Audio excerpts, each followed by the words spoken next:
Di sini saya memilih prinsip nomor 2, yaitu the cost of something is what you give to up to get it. Saya akan menjelaskan tentang how people make decision, yaitu bagaimana orang membuat keputusan berdasarkan prinsip ekonomi. Di antara 10 prinsip ekonomi tersebut, saya mengambil prinsip nomor 2, yaitu the cost of something is what you give up to get it. Artinya, harga dari sesuatu yang kamu dapatkan itu adalah sama dengan harga apa yang sudah kamu berikan untuk mendapatkannya.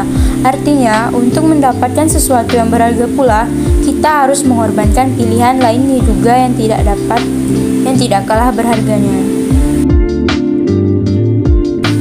Jadi, membuat pilihan itu membutuhkan perbandingan harga dan keuntungan antara pilihan alternatif lainnya. Kemudian, opportunity cost. Opportunity cost merupakan suatu biaya yang muncul akibat dari hilangnya kesempatan dalam pemenuhan suatu kebutuhan lainnya.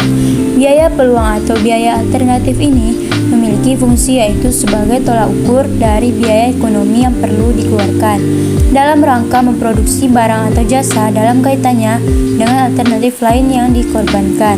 Umumnya, biaya alternatif tersebut timbul karena adanya sumber daya ekonomi yang terbatas, sehingga memaksa seseorang untuk memilih suatu hal yang sesuai dengan kebutuhannya. Biaya yang disebutkan di sini tidak hanya mencakup materi real atau uang saja, namun bisa juga berupa keuntungan di masa depan, waktu, kesenangan, dan lain-lain.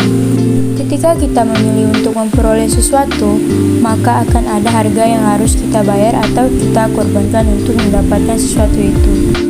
Nah, apa saja ciri-ciri opportunity cost itu? 1. Biaya peluang tidak menyangkut kelangsungan hidup sehari-hari.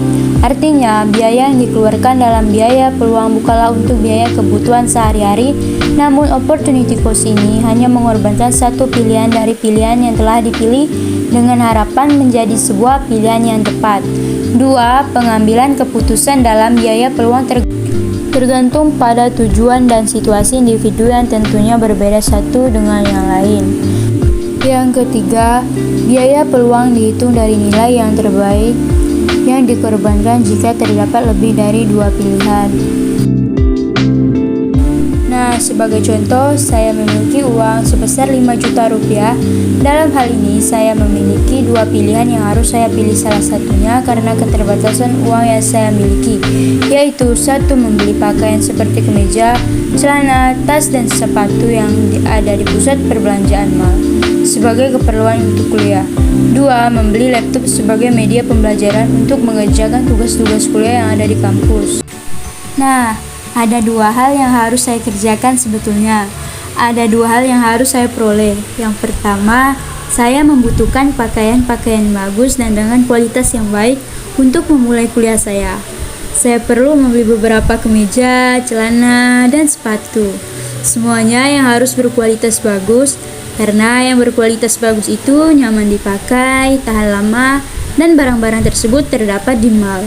Namun sayangnya, harga-harga barang tersebut sangatlah mahal karena di mall itu harga barang-barang pasti lebih jauh mahal karena dia sudah ada pajak-pajaknya juga. Jadi, sekitar total harga yang diperlukan juga sekitar 5 juta rupiah untuk membeli pakaian-pakaian tersebut yang berada di mall tersebut.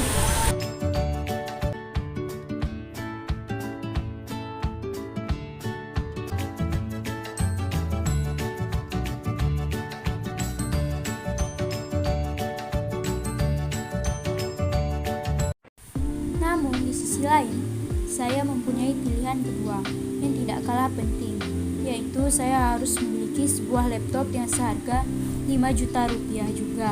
Kenapa saya perlu laptop? Karena saya juga akan masuk kuliah, di mana laptop ini saya gunakan sebagai media saya untuk mengerjakan segala tugas-tugas yang diberikan oleh dosen ketika saya kuliah nanti. Nah, jadi saya harus mempertimbangkan mana yang jauh lebih penting yang harus saya dapatkan, sementara mana yang harus saya korbankan.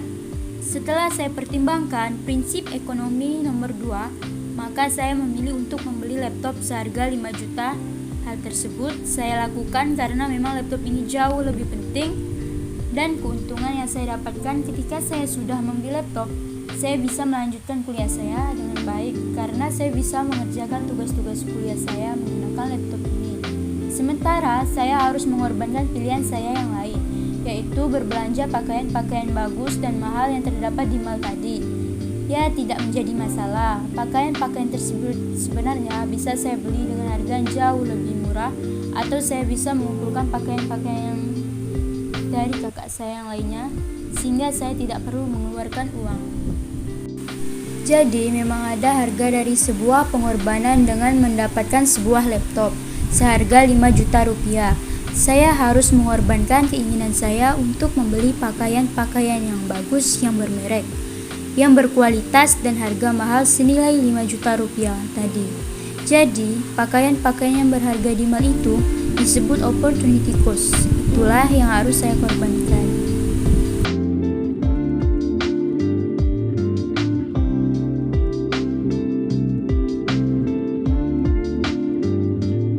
Secara sederhana, biaya peluang opportunity cost, biaya kesempatan atau biaya alternatif adalah biaya yang timbul karena hilangnya kesempatan akibat dari pemenuhan suatu kebutuhan yang lain.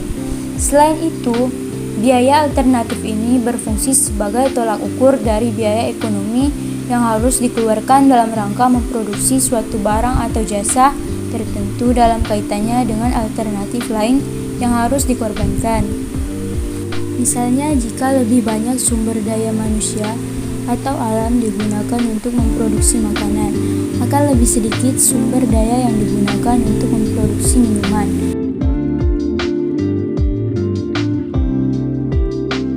Biaya peluang muncul karena adanya pilihan yang dilakukan individu-individu, perusahaan, dan masyarakat atas kelangkaan yang dihadapi. Seperti diketahui, sumber-sumber daya ekonomi yang tersedia sangat terbatas, sehingga memaksa manusia untuk melakukan pilihan dalam kehidupannya. Pilihan yang dibuat akan mengakibatkan pengorbanan pada pilihan yang lain, dan biaya kesempatan atau opportunity cost ini adalah yang menjadi alat ukur untuk menentukan berapa biaya produksi yang akan dikeluarkan. Sekian penjelasan saya mengenai prinsip 2, yaitu the cost of something is what you give up to get it. Terima kasih.